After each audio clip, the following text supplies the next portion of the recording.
Mais uma semana de resumo dos julgados do TSE. Confere aí após a vinheta.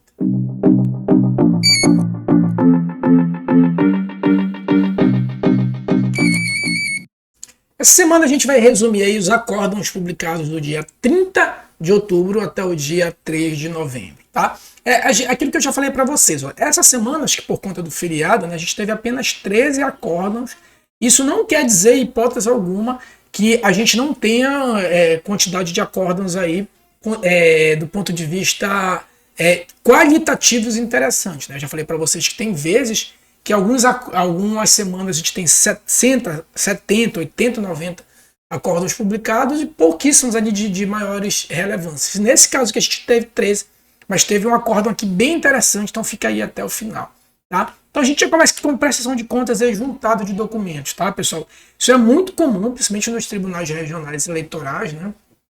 Os tribunais regionais eleitorais acabam sendo um pouco mais flexíveis quanto a juntado de documentos, mas o TSE tem um entendimento consolidado de que não se admite juntada tardia de documentos retificadores de prestação de contas em razão da preclusão. Então, o que acontece, né? Principalmente quem atua aí na prática sabe que o candidato, após o parecer da unidade de contas, né, a unidade de contas lá da Justiça Eleitoral emite um parecer sobre a prestação de contas e esse candidato é intimado para corrigir, né, essa prestação de contas, corrigir essa documentação no prazo de 3 dias, se for prestação de contas de eleições. Se ele não juntar essa documentação em 3 dias, mesmo que o julgamento ainda não tenha ocorrido, ele não pode juntar depois esses documentos, porque ocorreu aqui nos 3 dias a chamada preclusão. Tá? Então, o entendimento consolidado do TSE aí, muito embora, né, às vezes, até os tribunais tentem flexibilizar essa norma, que até, de uma certa forma, dá para entender, porque, enfim, às vezes a parte está com a documentação ali para comprovar, de qualquer forma o TSE entende que ocorreu ali a preclusão. Tá? Ainda dentro de prestação de contas, a gente tem aqui a não aplicação da proporcionalidade. Olha só, não se aplicou a proporcionalidade, por quê? Pois a falta de documentação essencial comprometeu a rigidez das contas e o valor absoluto considerou expressivo, R$ 6.400. Lembrem lá que a gente já falou que do princípio da proporcionalidade na prestação de contas, ela é aplicável se né, 3 requisitos forem obedecidos de forma cumulativa. Né? Primeiro, o valor, né, não necessariamente nessa ordem, né, mas o valor for inexpressivo. Tá? O valor tem que ser inexpressivo, tá? Inexpressivo, ok? O valor tem que ser inexpressivo, ok? O valor tem que ser inexpressivo, tá? Deixa eu corrigir aqui, não é S, né? O X. O valor tem que ser inexpressivo, tá? Sendo um valor inexpressivo, a gente tem que ver se o candidato tá de boa fé, né? Se houve boa fé do candidato. E por fim, se essa irregularidade ela não compromete a rigidez do balanço, tá? A rigidez do balanço contábil. Nesse caso aqui, olha, o TSE entendeu que primeiro compromete a rigidez, porque havia falta de documentação e tendo falta... Opa, deixa eu só subir um pouco aqui, né, que não está aparecendo para vocês. Pronto, agora apareceu. Aí é rigidez, né? Então percebam aqui que nesse caso o TSE disse, olha, não há rigidez do balanço, porque está faltando documentação. E segundo, que o valor, ele não é o valor absoluto. Lembra que a gente falou que o valor relativo ele é no máximo até 10% da movimentação? Só que se esses 10, se for abaixo do 10%, mas o TSE considerar que o valor em absoluto, né, ou seja, a quantia específica ela é alta, por exemplo, uma prestação de contas de 20 milhões, 10% são 2 milhões, né? Então 2 milhões é um valor alto. Então o valor, se o TSE considerar como expressivo, ele também afasta a proporcionalidade. Foi exatamente esse caso aqui dos autos. Tá? Depois a gente tem aqui uma questão julgada interessante sobre a disponibilidade dos direitos que envolvem o processo eleitoral. Olha só, vale a pena a leitura aqui. Por força das exceções contidas nos 3, 4, 5, inciso 1 e 2 do processo civil, então isso vale aqui muito para quem atua na prática. Ó.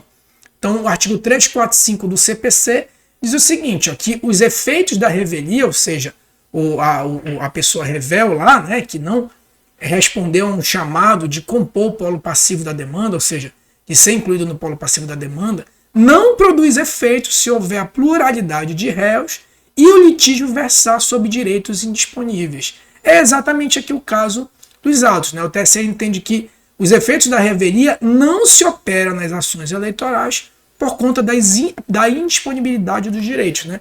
Lembrando que, muito embora às vezes o candidato, que é o candidato representado, que visa de repente perder o registro ou o diploma, o candidato ele é apenas um representante na demanda, mas no fundo o que envolve, né, o direito envolvido ali é a rigidez do processo eleitoral, por isso são direitos indisponíveis, tá? Exatamente por conta disso não se opera os efeitos da revelia, tá? Próximo entendimento já passou por aqui também, a teoria do Fubente, né? O Fubente nada mais é do que o quórum cheio ou um determinado quórum completo para tribunais. Olha só, antes que a gente possa entender esse julgado do TSE, a gente deve entender o seguinte, ó, lá no Código Eleitoral, e há uma disposição específica para TRS, também não vale só para o TSE, diz o seguinte lá no artigo 19, parágrafo único, que quando envolver perda de diplomas ou anulação de eleições, o quórum de instalação, ou seja, o quórum para começar, deve ser um quórum absoluto, ou seja, todos os membros, daí o nome Fubente, né,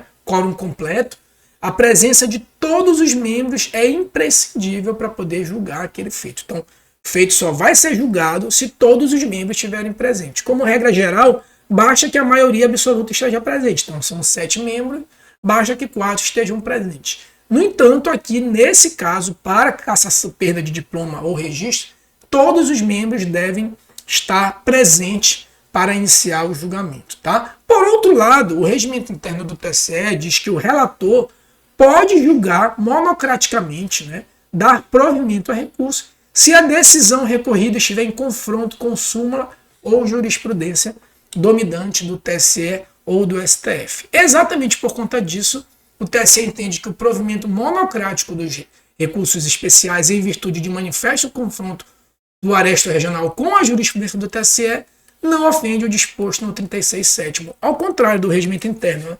Ao contrário, ele diz que esse quórum qualificado não suplanta o julgamento monocrático quando a decisão recorrida estiver em confronto com jurisprudência dominante ou do TSE ou do STF. Né? Então aí uma leitura sistemática. Se por um lado o quórum tem que ser qualificado, por outro o relator pode julgar de modo monocrático se o acórdão recorrido estiver em confronto com a jurisprudência dominante. Tá bom? E por fim, como sempre ela, né?